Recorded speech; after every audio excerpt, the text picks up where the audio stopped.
here taking time out from his crochet and quilt work, it's Jarret Gahan for another week of PE class. How are you, mate? Good, gentlemen, and how are you both doing? Very well. Yeah, no Reveling in the complaints. glow of the Ghostbusters Frozen Empire, I imagine. I am. I Yeah. fucking loved it. Yeah. What about you, Ben? Where were you?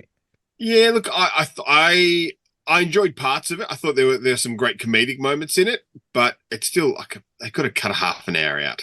I Right. mean, it wasn't. Look, admittedly, it's not like a 3 hour nightmare. It was still under 2 hours, which I appreciate. But I'm kind of like these days, I need it to be 90 minutes. I feel you. I still haven't got to the Killers of the Flower Moon yet, despite having re-signed up to Apple Plus. And at this rate, I don't know when I'm going to get to it, but yeah. It should be called Killers of the Last 3 Hours. Yeah. I'd rather watch three shorter films. I think if I'm actually watch two of the other Oscar-nominated films, I will still come in under the length of Killers of the Flower Moon. So anyway, we'll get to that. Yeah. But yeah, this week's home entertainment, gentlemen, we've actually got some great releases. Unfortunately, they're not really the new releases, they're catalogue releases, but I'm going to start with the new films. Mm-hmm. All right. Both of these ones are coming out from Roadshow. The first one we've got is from the Warner catalogue, and it's the very troubled Aquaman and the Lost Kingdom. Of course, the Aquaman sequel that went through so much post-production to basically remove Amber Heard as much as humanly possible. and unfortunately, there's no deleted... Ironically, it's a turd. Yeah, exactly. But was it a turd before they removed her? Yeah, well, it's hard to say because I don't think I don't know if they tested it or whether at that point it was still in post, but all I know is that, yeah. Was it because she was a problem, or was it because of the court case? It was because of the court case, and they just felt that it would reflect badly. But they kind of towed the line with it all and they just basically said, "Oh, her character had a lot less to do in this particular film." But as I understand it, because I had not seen it, I'll probably watch it just purely because it's James Wan. But I'm not in a rush. I wasn't a massive fan of the first one either. Well, the other thing, too, with the controversy is that James Wan and Jason Momoa both came out in defense of Amber Heard, and then the court case started, revealing a lot, and so they had to backtrack it. And totally. And then she came out against Jason Momoa, to basically go, that she didn't enjoy working with him and this and that and da-da-da-da. And I'm like, hell of a way to promote a movie, because even if you're only in it for 5 to 10 minutes, you're still going to make some, revenue from the residuals of the film. But anyway, that's Amber Heard for you. She's coming out probably in the latest film from Defiant or Eagle Entertainment anyway. Actually, I think she did. There was a Defiant release in December that came out, which was suitably sort of hyped around the festival circuit, and that hype sort of died down when that trial happened and just found its way to DVD with no fanfare. But anyway, that one's coming out. It's got no deleted scenes on it or alternate cut at all. It doesn't even have an audio commentary on it, and given how long it's been in post, you think James could have, and the fact he was editing it from home, he could have actually spent some time to do a commentary, but maybe he was just He's ready to move on. He's ready to move on. Precisely. Yep. And maybe let's hope it's one, and then the lawyers got to it, and they were like, "You can't." Yeah, no, I can't say that. And it's like, okay, the commentary goes for 43 minutes now, and the film goes for 144. What do we do with all the dead air? But yeah, look, hopefully his next project's going to be another return to the horror genre. We'll wait and see. But as for special features, there's 7 featurettes on the making of the film. Typical marketing fluff. It does have Dolby Atmos on the Blu-ray and 4K. I'm not going to blind buy this one. I'm literally going to wait for streaming, going to add it to my queue, and then probably never watch it. So I'm going to ignore it entirely. Yeah, might be better just to do that, to be honest. And I'd rather watch the Flash movie. The Flash movie's great, though. Well, there you go. I really enjoyed the Flash movie, and I thought I was literally alone. And I caught up with Simondo the other night, and Simondo enjoyed it just as much as I did, and we just can't understand the hate for it. Simondo, but both of us came friend and loyal listener to the show. Absolutely, and we both came to it for the same reason. Michael Keaton's Batman was the draw, but we both came away having really enjoyed it and thought Ezra Miller was really good in it. But any case, look, Ezra Miller, he's a creep, and hopefully he'll come good after some serious therapy. But I dare say there's not going to be another Flash film with him in James Gunn's universe. But the other titles coming out... There'll be a video of him flashing, just not Yeah. Oh yeah, exactly. Yeah, it'll be a viral sensation for that's sure. right. But the other title that's coming out from Roadshow is The Beekeeper. And this one pretty much came and went without much fuss in cinemas. I didn't get an opportunity to see it. I actually really do want to see it because it looked like a good balance of It's had some comedy and action. good responses for it. Oh, good. Well, it felt like The Accountant with humor, and I really enjoyed The Accountant as well. No, I think they're going to do a sequel to The Accountant. So yeah, I don't know what's happening with that. But I've read. I haven't seen Beekeeper yet. I'm keen to, but I've read that it just hits all the right beats and just is a good, it's an alleviation from the John Wick fatigue. Good, rightly so. But yeah, I feel like too, maybe there's a bit of a fatigue for Jason Statham as well. I mean, he has done like a fair chunk of films of late, and the last couple haven't really hit that well. The last one, that Guy Ritchie one, which I really enjoyed, it was no gentleman, but it was quite good, that Operation Fortune, and having him as sort of like the, poster lead. But it seems the last few films he's done where it's been him as the big selling point haven't really done particularly well. So maybe we'll start seeing more DTV films from Statham. Hopefully, Uwe Boll returns to the DTV universe and in the name of the King 3. Yeah, no, it'd be number 5, I think, by now. Oh yeah, well there you go, But yeah, keen to check it out. Unfortunately, no 4K locally. They are doing one in the States. It's just Blu-ray and DVD here. And as I understand, we're getting the 4K. I think we're getting the 4K. Are we? Yeah, are we sure. definitely? Yeah, okay. Yeah, I doubt with it for work. Oh, I was going to say I haven't seen it on any retailer sites. One particular retailer, for instance. Okay, well, JB don't have it listed on their site at this point in time. I did see there was an announcement for it, but I figured, oh well, it comes and goes because it's come, I think, via the Warner MGM sort of catalog. Sometimes Warner puts the nicks on things that just don't do box office, but we'll wait and see. Maybe it is, but regardless, no special features, so don't get too excited about that one. Hang on one sec. While I got you there.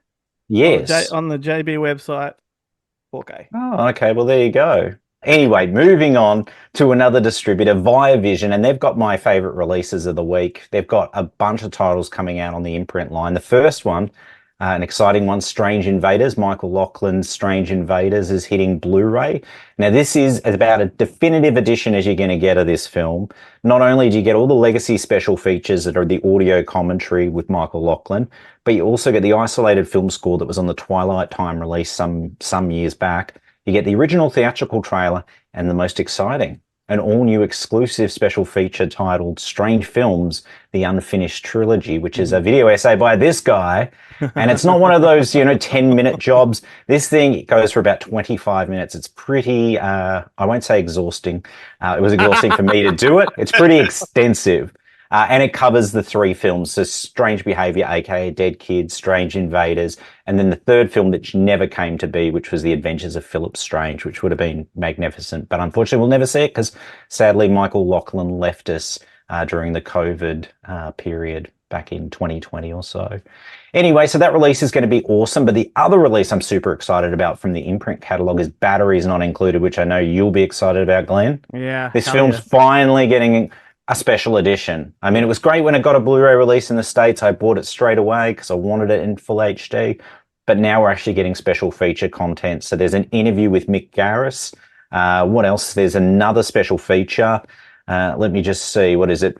It's an interview with, is it director Matthew Robbins? Is that right? Yeah. Well, Matthew Robbins is the head. He's the CEO of Nickelodeon now. That's right, because Mick Garris wrote the story, but it was Bird. What's his name? That wrote the screenplay, wasn't it? It was the Tremors guys. Iron Giant guys. No, it was the Tremors guys. Barry Bird? No, you're thinking Brad Bird. You're thinking of Brad Bird. Yeah, Brad Bird. I don't think so. I think this is the one the 2 Tremors guys wrote. For some reason, I thought Brad Bird had written Let me just fact check while we're going. Hang on. We may as well. And there's one other special feature on there, which is Remembering James Horner, which is an interview with James's daughter, Sarah Horner. I watched this again not too long ago, but I actually watched it on, I think, a free-to-air TV? No, I watched it on the VHS. I think I picked up with you from the op shops across the road from when we used to work in Sydney Road. Yeah, right. Wow. Yeah, yeah, yeah. Alrighty, so here we go. Like, there we go. We're both correct. So it was Brad Bird, Brent Maddock, and S.S. Wilson, and they're the two well, guys. there we go. There we go. Isn't that a rarity when we're all right? Anyway, so that's great. But I'm really excited about that one. And typically in Imprint fashion, you've got a nice slipcase which has, theatrical art, and then on the inner you've got the other art. So you've got all the theatrical art, which is cool because I'm in love with all the art from this film. And do you remember when this film came out on home video in Australia? They had a promotional jacket that sat on like the store counter, and it had the little light up eyes. Yep. On the little machine alien Whatever things. it is. Yeah, whatever they are. But and it was little UFOs. Really cool. The toaster oven. So that one's good. I'm excited. I'll definitely be picking that one up. And there's 3 other titles that I won't go into details with, but these are Ravagers, Cold Steel, and Let's Get Harry, and they're all making, I think, in some instances, 2 of them are making their global Blu-ray debuts. Let's Get Harry. Too. Fucking love it. Forward to that. Let's Get Harry. I love that movie so much. I'm psyched for Cold Steel because that was Sharon Stone. Who else was it? Was it Adam Ant, I think, is in that? Yeah, I think so. And obviously, what's his face? Old mate from Breaking Bad, and Jonathan Banks. That's it. Yeah, I never saw it because I always thought it was Blue Steel, which I have seen, and I was like, oh, I've seen this. Yeah, I just never picked it up. Yeah. And then you had Steel Dawn. It was all the steels at that time. Still so those. For fuck's sake. Oh, there you go. Exactly. Which, funnily enough, has just recently been announced for 4K in the States. And knowing Sony, because Sony are doing it as one of their 100th anniversary catalog titles, they're no doubt going to give it an Atmos track, which again blows my mind. I was telling Ben off camera that I picked up the latest Columbia Classics Volume 4 set, mainly for Starman and Punch Drunk Love. In fact, only for those films. Anything else was a bonus. But the fact that Kramer versus Kramer has an Atmos track is just... I don't know. It's so crying from all around your room. Exactly. I want to hear Meryl Streep walk out, like right behind me. I want to feel her walk out on Dustin Hoffman and the kid. Yeah. And then the last distributor with a release that's coming out this week, I'll mention another film I have not seen as yet called Priscilla, which is coming out on Blu-ray and DVD, which had a bit of a mixed reaction because it is like Blonde, where it's taken liberties and become kind of like a fictitious interpretation of Sophia Priscilla Coppola, Presley. so take that. Well, I'm hoping it's more Sophia Coppola, like Virgin Suicides or Lost in Translation, than that fucking movie Somewhere that had what's his name in it from The Gate, Stephen Dorff, where it was just a bunch of shit just thrown together, and it just did nothing for me. It's painful. The only good thing about Somewhere is that the blonde twins that he hires to strip... right at the start, where the two of the strip, one of them ended up hooking up with the guy who played the Clark Kent offsider in Smallville. I can't remember what his name was. Sam Clark? Sam Clark? Is it the black guy? Yeah, it's the black guy. Sam Clark the third, I think his name is. The third, yeah, that's right. Yeah. I just can't remember what his character name. Big controversy with him as well, I think. But they did the sex tape together. Yeah, that's right. And that kid's hung like a baby's arm holding an apple, the whole Britney Spears kickstand, huh? With Ben right. That actually refers to Sam Clark and. Well, Sam Jones. Sam Jones. Yeah. Clark Incredible. was the character. This is where you come for the trivia. See, wow. But that was if it wasn't for Somewhere, you wouldn't know who those girls were, so that sex tape wouldn't have meant anything. That was it. Yeah, their claim to fame. I just remember because it feels like it was a static shot of just that, pole dancing sequence, and I'm thinking, are we in the right cinema? I think it was also the first time that it was where I learned that you could actually bring a pole to work with you. They were portable. Yeah, go. Can you do that? You don't have to have just one installed in your house by a professional. No, apparently you just put it up yourself. And it was a first for me to learn. Yeah. May require some assembly.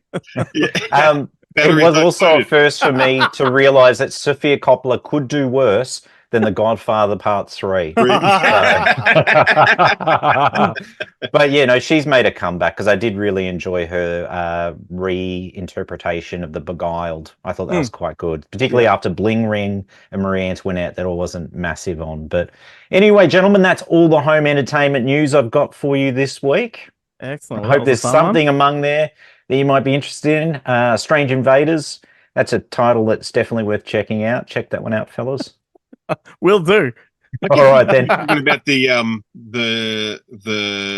Toby Hooper one? No, that's Invaders from Mars. But they were very close in time because one's 83 and 86. So, and they're both, 50s, 60s sci-fi pastiches, I'm sure except Ben's got a... Strange Invaders is funny, but deliberately funny, whereas Invaders from Mars, I don't know if it was supposed to be funny. No, well, I'm sure Ben's got a VHS of Arse Invaders there. Yeah.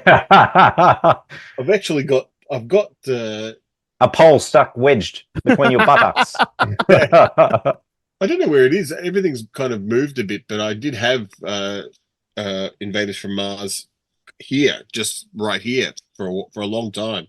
But I don't know where it's gone. Is that a hint because someone might be doing a special edition of that sometime soon? Or no, I wish. Okay. No. Yeah. God knows, I've never loved the movie. I've got a soft spot for it, but the minute someone puts it in a fancy rigid box with some other crap I don't need in an interview with someone that's not dead, that's not Toby Hooper or Karen Black, then I'll be rebuying it in a heartbeat. I would love it if Imprint did it in a box set of those Body Snatcher films. Oh yeah, that'd be cool. That would be great because they've got the I Married a Space Alien, which that was the first release. They've got Strange Invaders as well, man. So they could technically do it as well because that's got the the Body Snatchers sort of thing to it as well. All right. The only problem is licensing that Abel Ferreira Body Snatcher probably won't happen because it's Warner, unfortunately. Got to wrap it up. All right, gentlemen. Well, until next time, stay physical. Not bad.